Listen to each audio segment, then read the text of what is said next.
Olá, internautas! Estamos iniciando mais um programa Literatura e Prosa. E a prosa hoje é sobre teatro, cinema, coisas do gênero que agradam as pessoas. Para isso eu estou aqui com Andrew Prazeres. Andrew, obrigado pela sua presença aqui. Muito prazer, muito obrigado pelo convite. Na TV Relacionamento. Andrew, eu gostaria que você falasse sobre a sua carreira e como é a vida de uma pessoa que está no meio do teatro, do cinema, né? Porque eu sei que é uma correria danada e uma dependência de horário muito grande, né? Nossa! Então, por favor, comente sobre isso. Bom, atualmente eu estou entrando agora no meu 4º ano de carreira, né? Eu trabalho muito mais com teatro do que com audiovisual. Ah, tá. Eu comecei no audiovisual, só que eu comecei com um curso mesmo. Eu fiz ETEC de Carapicuíba, em multimídia, e lá o meu TCC foi o piloto de uma websérie, né? Onde eu atuei como personagem principal, que foi um dos motivos que eu decidi trabalhar com atuação. Só que hoje em dia eu trabalho majoritariamente com teatro e pretendo me inserir no audiovisual em breve, né? Ah, tá. A respeito do que você me disse, eu acredito que o teatro hoje em dia, a gente tem uma questão de que ele é muito desvalorizado, né? Bom, do meu ponto de vista, sempre foi desvalorizado assim, porque logo nos começos do teatro no Brasil, lá nos tempos antigos, são as pessoas que tinham dinheiro em teatro. Ah, mas até hoje, né? Até hoje, então, porque a valorização, porque essa cultura teatral não chegou na população. Porque a população, eu mesmo era um que não me interessava por teatro. Eu já, teatro, que isso, ficar lá, não, eu prefiro filme. Sempre fui a favor de filmes, né? Então, depois de um tempo, eu comecei a ver que o teatro, ele abre a sua mente. Por quê? Porque você o ator ali trabalhando mesmo, ele não está sendo dirigido. Não. Ele está dirigindo ele mesmo. Depende. Na verdade, existe um diretor. Mas eu acredito que sobre o teatro, você como professor de história sabe disso, Sim. Ele está intrinsecamente ligado com a história da humanidade. Claro. Né? A gente se expressa, a gente conta as nossas histórias através do teatro. Os mitos gregos, por exemplo, eles eram apresentados através do teatro. Nas praças, inclusive. Exatamente. Né? E desde sempre o teatro ele foi elitizado.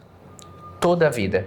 E esse é o grande problema. Eu digo que hoje em dia o teatro ele é menos valorizado no sentido de que antigamente era muito mais fácil você fazer um teatro raiz e de rua, por exemplo. Eu tenho um diretor que está atualmente me dirigindo na peça que eu estou fazendo, Palavras ao Vento, Sebastião Apolônio, que ele já tem 80 e poucos anos. De carreira teatral, ele já tem 50 anos. E ele me conta da época dele, de como que era fazer teatro, é muito diferente de hoje em dia. E muita gente do teatro na antiguidade, Andrew, era considerado vagabundo, né? Até hoje, né? Não, mas hoje já tem um certo respeito, por quê? Porque existe o perigo da denúncia e tudo mais. Mas era considerado vagabundo. Teatro, então é vagabundo, não faz nada na vida. Quer dizer... o respeito pelo talento, pela cultura não era valorizado, né? Não era. É porque a cultura, ela faz com que uma população, ela pense, né? E não é conveniente para quem está no comando que a sua população pense. É isso que eu ia dizer agora. Entende? Por isso é que a elite via o teatro. O povo tem que trabalhar. Pois é.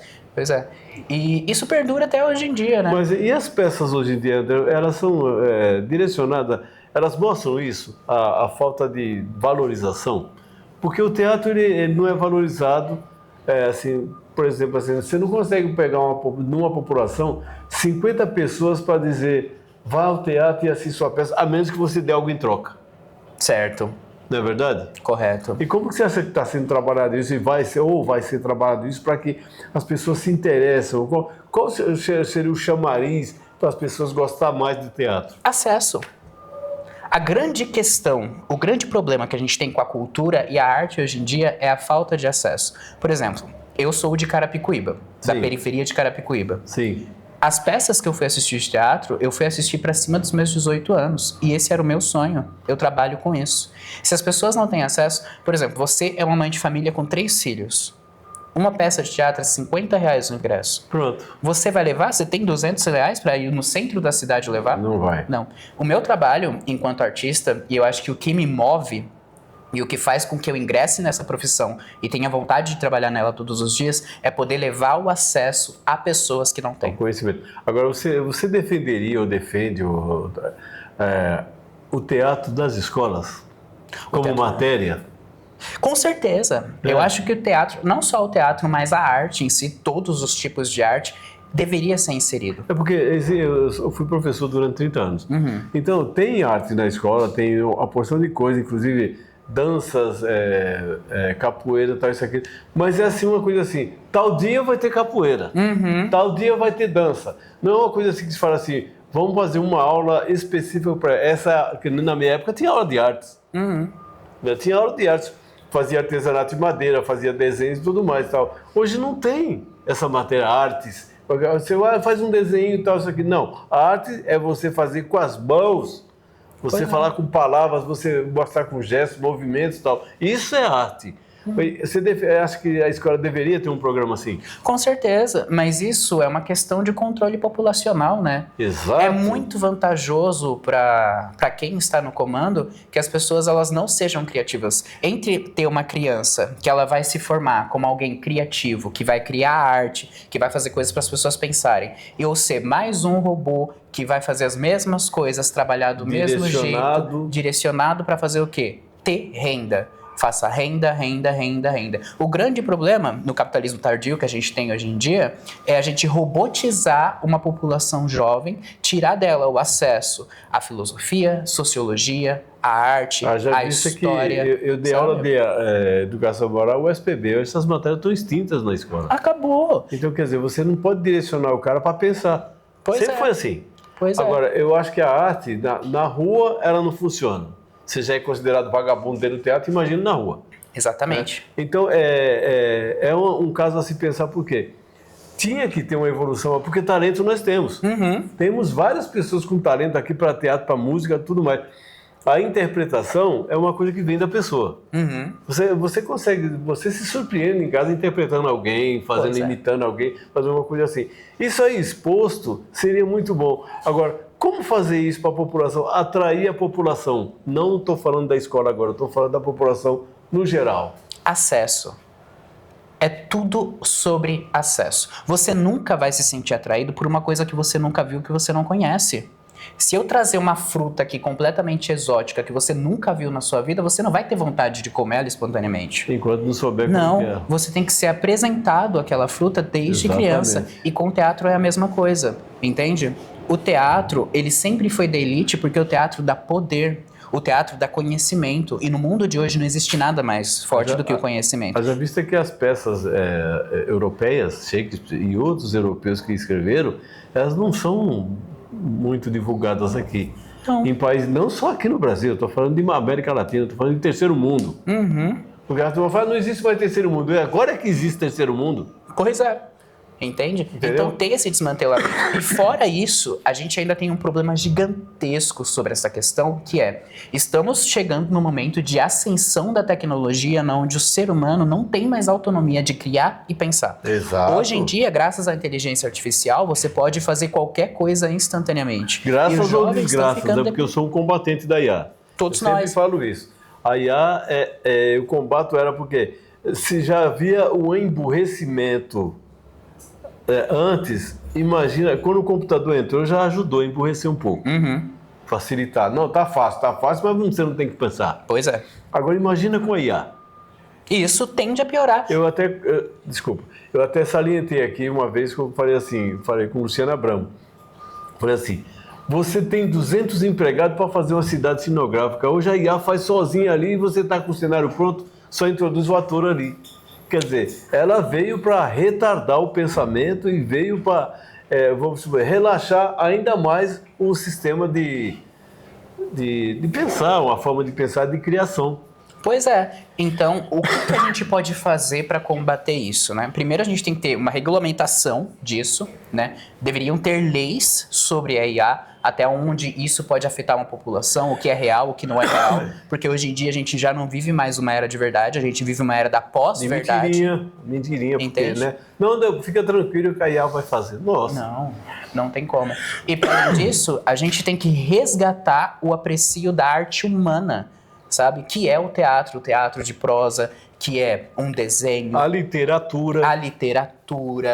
A música, tudo que é feito pelo homem. Porque se a gente não fizer esse resgate, o futuro da nossa sociedade, ele vai ser completamente deplorável. Não, mas eu tô vendo já o futuro deplorável, porque não tá tendo evolução, ninguém se interessa mais por nada. Pois é. Ninguém está se interessando mais por nada, não. Então as pessoas estão falando assim, deixa que eu faço. É tanto. Porque o capitalismo, ele avança. Pois é. É tanto, deixa que eu faço para você. Ah, beleza, ele vai fazer para mim? Então sossegado e tal. Que dia que eu pego? E acabou. Tá assim. Aí acabou. A possível criatividade que ele pudesse ter, um desenvolvimento do próprio computador, tá? Isso aqui que ele poderia ter, ele não tem. É limitado. Porque, então, ele é limitado por quê? Porque o cara tá especializou nisso. Ó, eu sou especialista em fazer trabalho assim, porque ele não, mas a IA faz para ele. Pois é. E para além disso, diversos empregos serão substituídos. Nossa, a mão de obra. A gama de Acabou. pessoas desempregadas que vai ficar isso aí.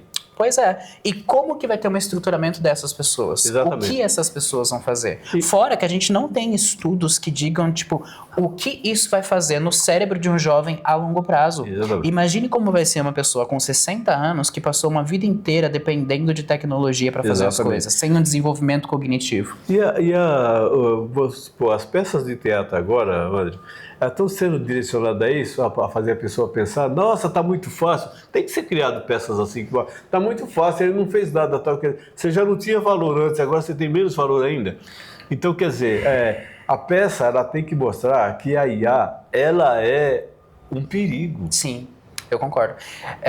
Eu tenho um projeto de peça que eu ainda estou escrevendo. Quando estiver pronto, eu trago aqui para vocês. Isso falta muito ainda? Ainda falta um pouco. Ah, tá. Porque eu quero fazer um projeto de pesquisa e tudo mais, porque não Entendi. adianta você querer falar de um tema sem ter embasamento sem ter sobre aquilo. conhecimento. Se não tiver, não fale. E aí, quando eu tiver, eu vou trazer para vocês. Mas a grande questão do teatro a respeito disso é que o teatro também está se vendendo como produto apenas. Hoje em dia, em vez de colocar uma peça que vai trazer uma literatura brasileira importante, algo que vai trazer um acréscimo para fazer a pessoa pensar, eles trazem o quê?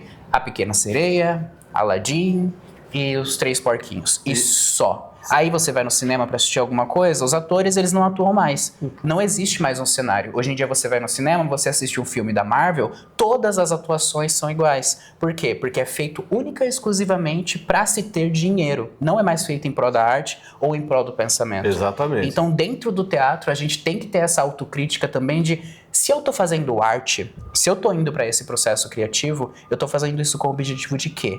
De fazer com que as pessoas me deem dinheiro ou realmente fazer algum tipo de diferença na sociedade. Porque para mim, se você é um artista, se você vive disso e você pega a sua arte única e exclusivamente para fazer um dinheiro, então você não é meu camarada. Exatamente, mas só que é o seguinte, foi o fator sobrevivência. Sim, com Tem certeza. o fator sobrevivência nesse meio, né? Eu entendo que tenha o fator sobrevivência, só que eu acredito que, apesar do fator sobrevivência, esses diretores que fazem esse tipo de arte sucateada, eles não estão sobrevivendo. É Entende? verdade. Eles já têm o dinheiro, eles já têm a formação, sabe? Existe, por exemplo, leis de incentivo que você pode conseguir, que você pode ter do governo. Graças a Deus essas leis existem, né, atualmente, pra gente leis conseguir. existem para muita coisa, o problema é cumprir. Pois é. Só que quem está tendo acesso a esse dinheiro? Então. Para que esse dinheiro está sendo feito? Quais são as peças que estão E sendo quem levantadas? cobra esse dinheiro para onde foi? Pois é. E aí você tem uma população que não pensa, que não é levada a pensar, um acendimento da tecnologia e da IA, que hoje em dia você consegue fazer um influenciador que não é de verdade para falar qualquer tipo de mentira, para levar uma população a acreditar naquilo que você E quer. acreditam. E acreditam. É. E acreditam. Essa é a realidade. André, o nosso tempo, você sabe que ele é escasso, né? É, sim. Mas eu gostaria de que você continuasse esse trabalho de pesquisa, desse trabalho que você está fazendo, futuramente traga aqui para que nós possamos ter conhecimento. Vou trazer. E que continue batalhando para isso, porque o teatro ele tem que ser mais expandido do que já é. Com certeza. Porque ele é, mas assim, não tem uma alimentação financeira para que ele possa progredir. Pois é. Principalmente na periferia. Então, eu espero que você deixe suas redes sociais para as pessoas que queiram conversar com você. Claro. Meu Instagram é andrews.prazeres. Lá você vai me encontrar e também é igual em todas as redes sociais. Muito obrigado. Gente, eu conversei aqui com o Andrews Prazeres, tá? E eu espero que você continue nas suas peças de teatro e merda pra você. Merda pra gente. Tá? Nós todos. Muito obrigado. E assim nós encerramos mais um programa Literatura e Prosa. Um abraço e até a próxima.